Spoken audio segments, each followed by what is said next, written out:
بسم اللہ الرحمن الرحیم۔ السلام علیکم ناظرین، یہ واقعہ ہے ترکی کے بادشاہ سلطان مراد کا، جو اپنا بھیس بدل کر عوام کی خبر گیری کیا کرتے تھے۔ ایک دن بادشاہ نے اپنے سیکیورٹی انچارج کو کہا کہ چلو آج کچھ وقت لوگوں میں گزارتے ہیں۔ گشت کرتے ہوئے وہ شہر کے کنارے پر پہنچے تو دیکھا کہ ایک شخص زمین پر گرا پڑا ہے۔ بادشاہ نے اسے ہلا کر دیکھا تو وہ مردہ انسان تھا۔ لوگ اس مردہ انسان کے پاس سے گزر کر جا رہے تھے، مگر کسی نے اسے اٹھانے کی زحمت تک نہ کی۔ جب بادشاہ نے لوگوں کو اکٹھا ہونے کے لیے آواز دی تو لوگ بڑی تعداد میں جمع ہو گئے، مگر بادشاہ کو پہچان نہ سکے۔ لوگوں نے پوچھا کیا بات ہے؟ بادشاہ نے کہا کہ یہ آدمی مرا پڑا ہے، اس کو کسی نے کیوں نہیں اٹھایا؟ یہ آدمی کون ہے اور اس کے گھر والے کہاں ہیں؟ لوگوں نے کہا کہ یہ آدمی تو بڑا گنہگار اور بہت برا انسان ہے۔ تو بادشاہ نے کہا کیا یہ امت محمدی میں سے نہیں؟ چلو اٹھاؤ اسے اور اس کے گھر لے چلو۔ لوگوں نے اس کی میت کو اٹھایا اور اس کے گھر پہنچا دی۔ اس کی بیوی نے خاوند کی لاش دیکھی تو رونے لگ گئی۔ لوگ میت کو رکھ کر جا چکے تھے۔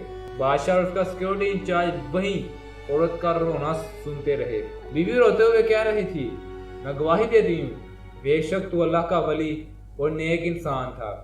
یہ سب سن کر بادشاہ کو بڑا تعجب ہوا۔ بادشاہ نے کہا یہ کیسے ہو سکتا؟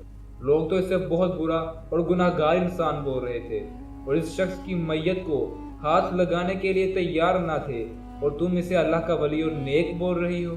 اس کی بیوی نے کہا مجھے بھی لوگوں سے یہی توقع تھا۔ اصل حقیقت تو یہ ہے کہ میرا خاوند ہر روز شراب خانے جاتا تھا، جتنی ہو سکے شراب خریدتا اور گھر لا کر گرے میں بہا دیتا تھا اور کہتا کہ چلو کچھ تو گناہوں کا بوجھ مسلمانوں سے ہلکا ہوا۔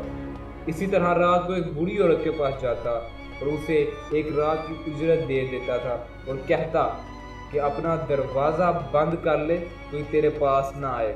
گھر آ کر کہتا الحمدللہ، آج اس عورت کا اور نوجوان مسلمانوں کے گناہوں کا کچھ بوجھ تو میں نے ہلکا کر دیا۔ لوگ اس کو ان جگہوں پر آتا جاتا دیکھتے تھے اور اسے برا اور گناہ گار انسان سمجھنے لگے۔ میں اسے کہتی تھی کہ یاد رکھ، جس دن تو مر گیا لوگوں نے نہ تجھے غسل دینا ہے اور نہ تیری نماز پڑھنی اور نہ تجھے دفنانا ہے۔ وہ مسکرا دیتا اور کہتا کہ گھبرا مت، تو دیکھے گی کہ میرا جنازہ وقت کا بادشاہ علماء اور اولیاء پڑھیں گے۔ یہ سن کر بادشاہ رو پڑا اور کہنے لگا کہ میں ہی ہوں بادشاہ مراد، کل ہم اس کو غسل دیں گے، اس کی نماز جنازہ پڑھائیں گے اور اس کی تدفین بھی ہم خود کریں گے۔ چنانچہ اس کی نماز جنازہ وقت کے بادشاہ، علماء، اولیاء اور عوام کی ایک کثیر تعداد نے پڑھا۔ اس واقعہ سے ہمیں کیا سبق ملتا ہے؟